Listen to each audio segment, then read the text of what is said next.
bugün Peygamberimizin doğumu, yani 13 sevinci içerisindeyiz. Çok mutluyuz. Yani bugün herkesin Peygamber üzerine çok salavat getirmesi gerekiyor.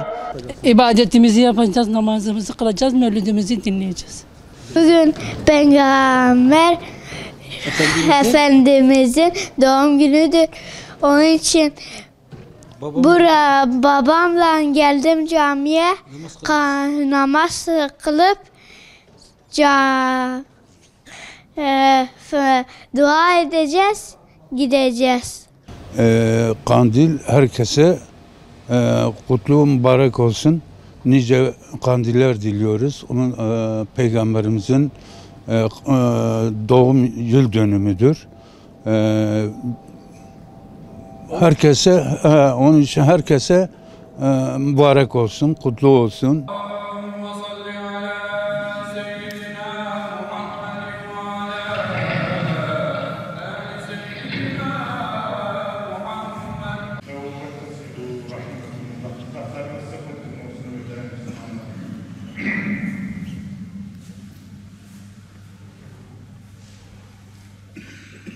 ربك هو أعلم بمن ضل عن سبيله وهو أعلم بالمهتدين. سيدنا محمد بعدد كل داء ودواء وبارك وسلم عليه وعليهم كثيرا. Yüce Allah'a binlerce hamdü senalar olsun ki bir mevlid kandiline, Mevlid-i Nebi kandiline tekrar ulaşmış bulunuyoruz. Yüce Allah daha nice kandilleri idrak etmeyi cümlemize ihsan eylesin. Ve bugün biz Peygamber Aleyhisselatü Vesselam'ın doğumu vesilesiyle hepimiz camilere koştuk. Ülkemizin, İslam ülkelerinin her yerinde bugün Müslümanlar Aleyhisselatü Vesselam'ın dünyaya teşrifleri vesilesiyle camilere koşuyorlar. Niye? Aleyhisselatü Vesselam'ın getirdiği risaleti tekrar yad edelim diye. Bu kandil gecesinde. Sabah karanlığında dünyaya teşrif etmiş olan o Nebi'nin bu gece idrak ettiğimiz ve yad ettiğimiz sene-i devresini birlikte kutladığımız o vilayeti vesilesiyle niyaz ediyoruz. Yüce Allah Celle Celaluhu cümlemizi onun şefaatine nail eden kullarından eylesin. Çocuksa iyi çocuk, gençse iyi genç. Dolayısıyla topluma iyiliği tekrar hakim tutmamız lazım. İlçe vaizimiz Kemal Hocamızdan da duayı dinleyerek inşallah bu geceyi de programımızı bitirmiş olacağız. Bismillahirrahmanirrahim.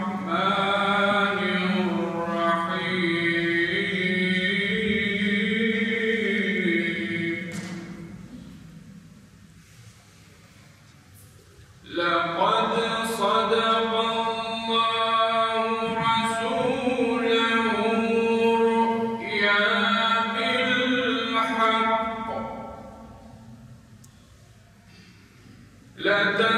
لتدخلن المسجد الحرام إن شاء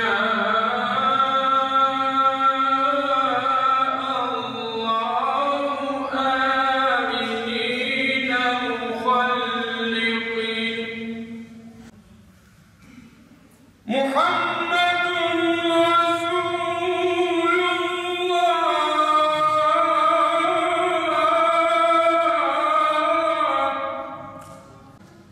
صدق الله العظيم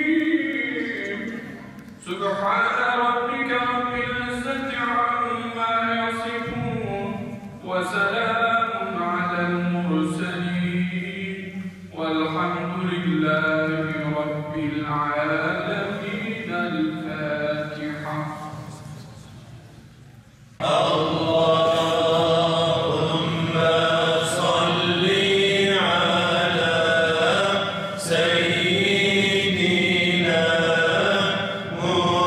محمد النبي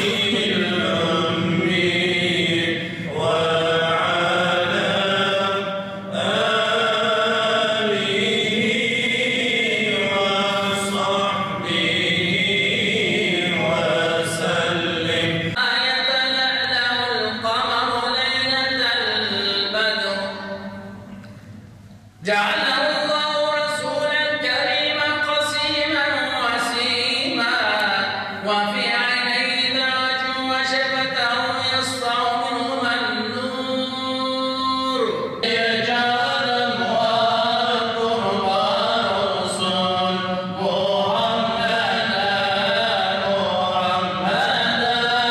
برجالا والقربان رسل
Rabbimiz hakkıyla ifade etmekten ve aciz kıldığımız hamdimizi, senamızı, şükrümüzü, duamızı sana arz ediyoruz.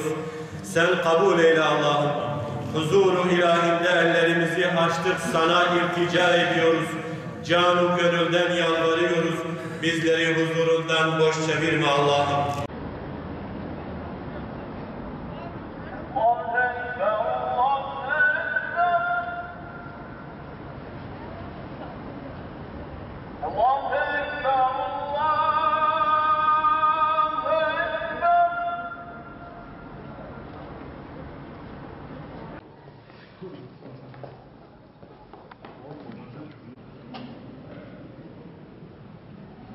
حي على الفلاح قد قامت الصلاة قد قامت الصلاة الله أكبر الله أكبر مالك يوم الدين إياك نعبد وإياك نستعين اهدنا الصراط المستقيم صراط الذين أنعمت عليهم غير المغضوب عليهم ولا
Yaklaşık olarak 1500 yıl önce 12 Ramazan gecesinin 571 yılında bir zat dünyaya geldi.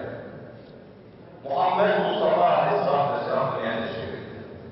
Yaklaşık 1500 yıl önce hani bu gece tekabül eden bir gecede dünyayı değiştirecek, dünyayı nizam ve intizamını değiştirecek,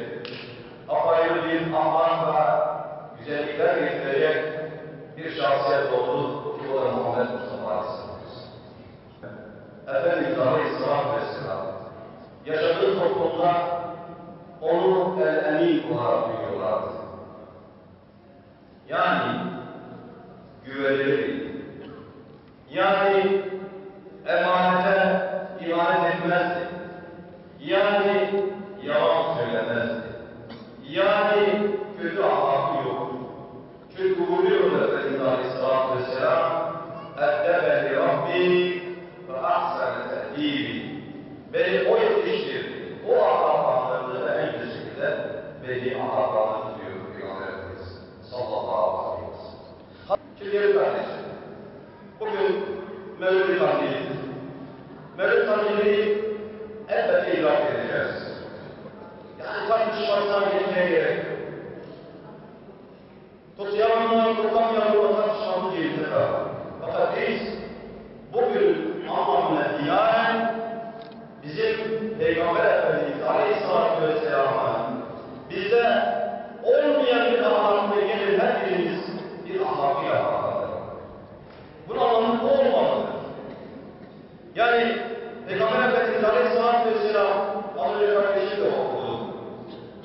Dedi ki وَلَقَدْ كَانَ لَكُمْ فِي رَسُولِ اللّٰهِ اُسْوَةٌ حَسَنَةٌ Hiç unutmayın, sizler için Muhammed Mustafa, Resul olan Muhammed Mustafa'da güzel örnekler var. Güzel örnekler varsa, gelin, onda olup da bizde olmayan bir kendimizi keşfedelim. Ve böyle bir anlamda Muhammed'i bir ahlak kazanalım. Peygamber Efendimiz'in hayatını bize bir şöyle bulması hasebiyle, bakın Peygamber Efendimiz çok iyi bir eşti. Çok iyi bir eşti. İdeal bir babaydı. İyi bir komutandı. İyi bir hakimdi. Bizim bir baba olarak, bir çalışan olarak, bir evlerde edilmiş olarak mutlaka Muhammed Mustafa'dan kazanacağımız bir örnekler var. Bakın İslam alemi olarak bizlerin en çok kaybettiğimiz noktamızda biliyor musunuz? Bakın İslam alemindeki bütün cemaatler, herkes ama herkes biz peygamberin yolunda gidiyoruz diyoruz ama bir türlü peygamberin yolu olan tek üzerine birleşemiyoruz. O artıya bakırsın. Orada bir eksiklik var. Bizde var olmayan ve bizde olması gereken bir eksikliğimiz vardır. Bu eksikliği tamamlamamız lazım. Dedim ya, peygamberimizi diğer insanlardan ayıran alamet ifadeleri en önemlisi onun güvenilir olur. O güveni aramda tesir etmemiz lazım. O hale gelmiş ki komşusuna, baba çocuğuna, çocuk babasına, memur amirine, amir memuruna güvenmemeye başlamışız. Burada bir sıkıntı var demektir. Bu vesileyle, bu mübarek günü, vilayetini kutladığımız bu gecede biz gelin kendi hayatımızda eksik bıraktığımız bir Muhammedi ahlakı ne yapalım yarışlarım? Bu kadar insan. Ne yapalım? En başta gönüllü olmaya kalkıyoruz. Yanı başındaki fakiri gezmeye çalışıyoruz. Yolda kalmışlara yardımcı olalım. Bizim Müslüman olduğumuz her halkalarımızda belli olur. Komşuluğumuzda çok daha önemli. Müslüman şahsiyeti Muhammed'in şahsiyetinden örnek almalı. Komşusuyla, akrabasıyla, çocuklarıyla, yakınıyla, dostlarıyla, kiminle olursa olsun o şahsiyeti sabit durmamız gerekiyor diye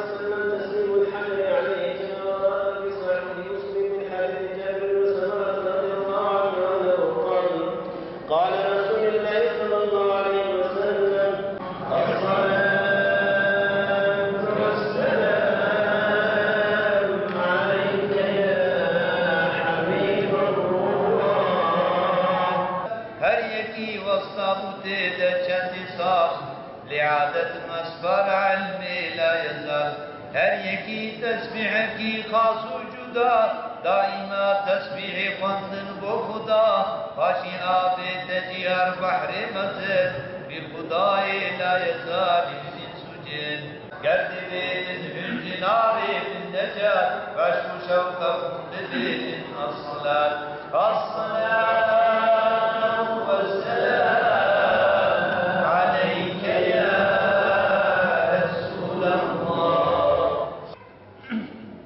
Allah'ın zikrinden evvela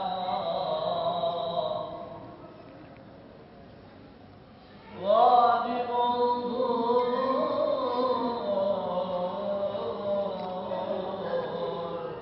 cümle işler her kula أما عماد في وزاد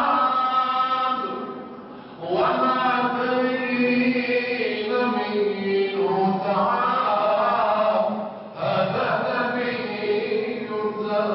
الزاكي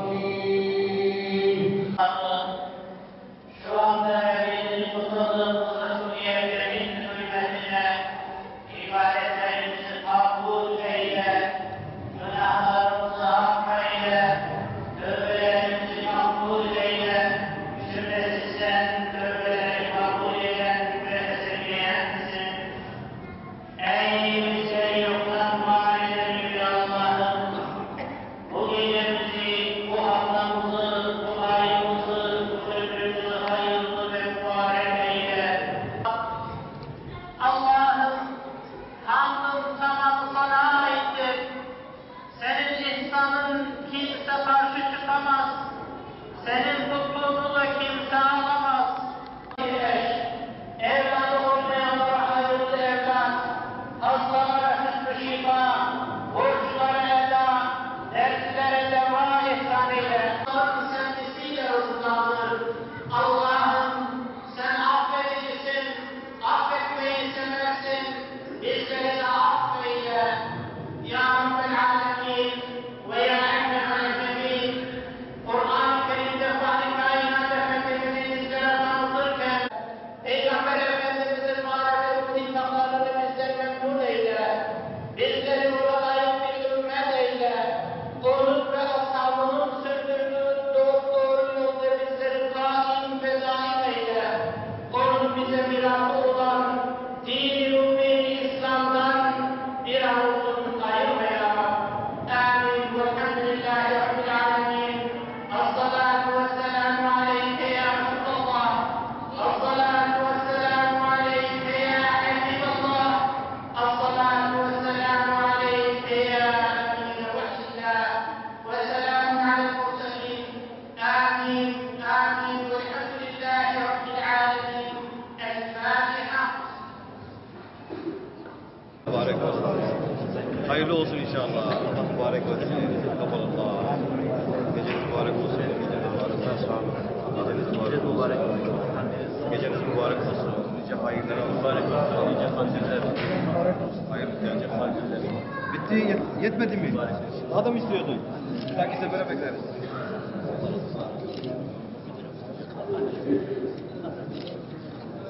Sayın Gazi, Allah mübarek eylesin. Gel, gel, mübarek edelim. Gel, gel, gel. Böyle mi alalım? Mübarek edelim. Mübarek edelim. Mübarek olsun.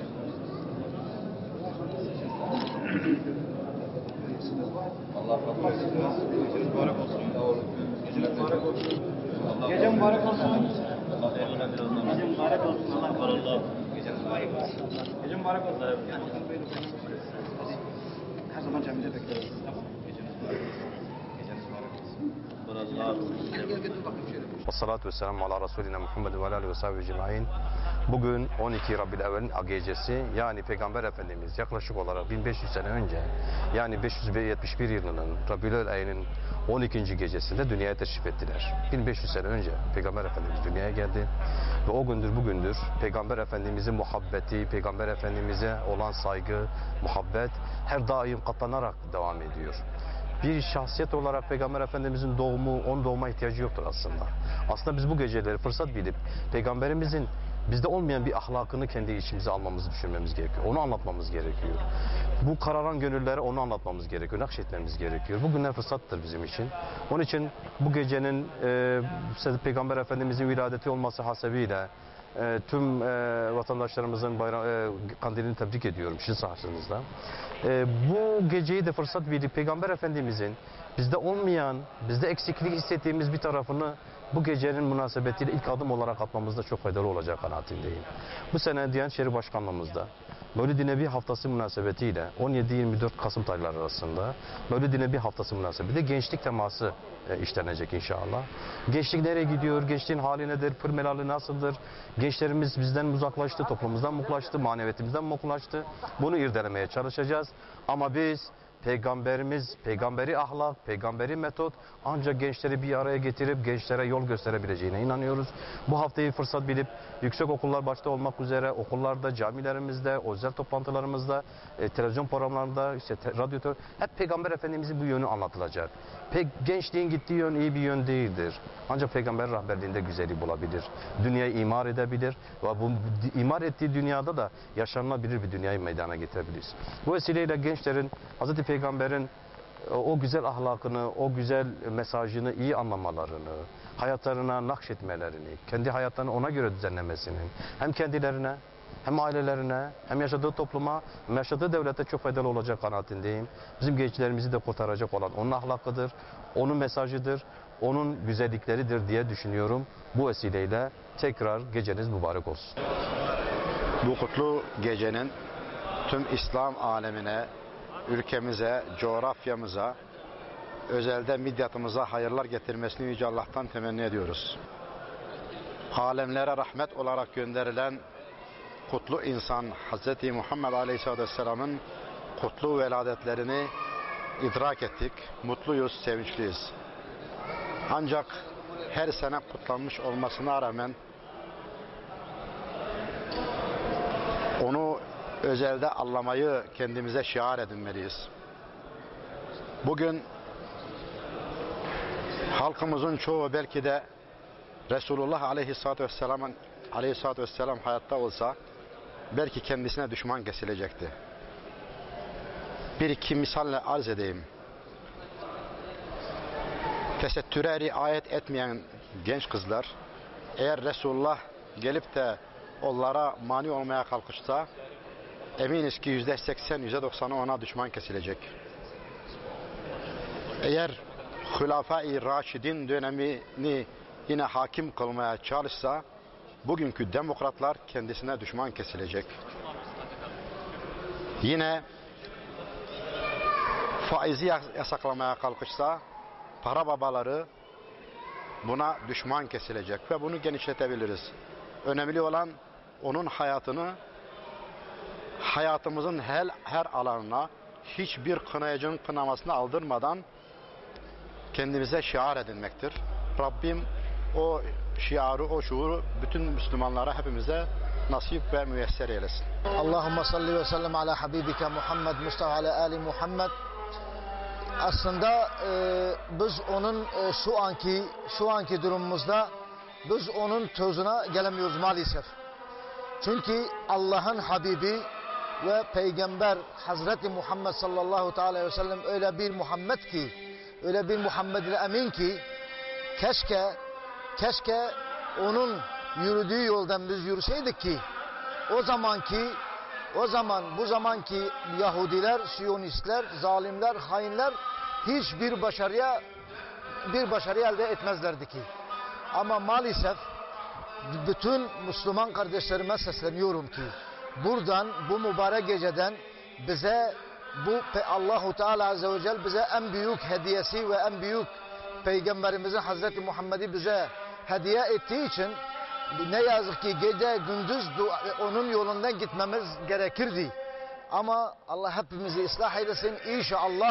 İnşallah Allah'ın izniyle bütün ümmeti Muhammed Müslümanlar uyanacak ki ve Myanmar'daki, Arakan'daki o Müslüman kardeşlerimiz, o Müslüman çocuklarımız ne yazık ki onlar çıplak yatarken, çamurların içinde yüzerken, maalesef biz sıcak yatağın içine girerken onları düşünmeden halis Müslüman olamayız.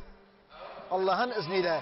Ama sesleniyorum ki tüm dünyada yaşayan Müslümanlarıma sesleniyorum. Ümmeti Muhammed'e sesleniyorum. Allah'ın kullarına sesleniyorum ki nereye kadar gidelim?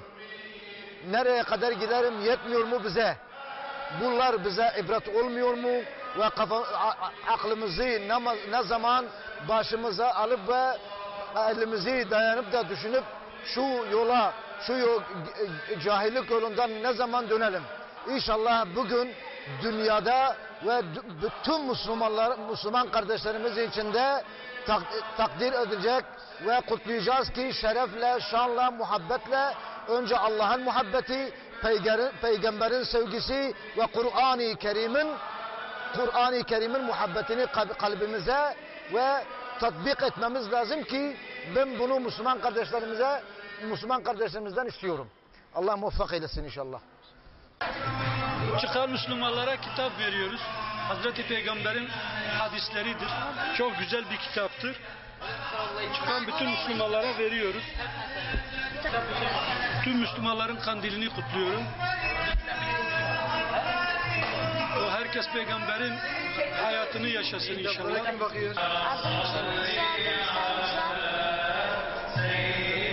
Kandili neler hissediyorsun? Bugün hepimiz Müslümanlar için güzel bir gün. Buradan Peygamberimize sevgiler gönderelim. Neler olmuş bugün? Bütün Müslümanlarla birlikte camiye geldik. Son olarak neler söylersin? Tüm Müslümanlara sevgilerimi gönderirim. Adım Hakan, soyadım Yalvaç, Mardin'de oturuyorum. Mevlid Kandili'ne geldik. Kur'an okuyoruz. Camimizi yalnız bırakmayalım dedik. Herkesin mübarek kandili mübarek olsun. Adım Muhammed Mustafa, soyadım Demir. Mardin Midyat'tayım, burada doğdum. Bugün Mevlid Kandili, Peygamber Efendimizin doğduğu gün. Bugün çok sevinçliyiz. Her gün olmayan bir şey bu. Senede bir gün oluyor. Yani bugün çok güzel bir gün. Ben burada yaşıyorum. Tokyo Ortaokulu'nda okuyorum. Adım Abdurrahman Coşkun. Bana kitap verdiler. Bugün Mevlid Kandili. Herkesin Mevlidini kutluyorum. İyi günler. Niye gelip kendini alıyorsun? الصلاة عليك السلام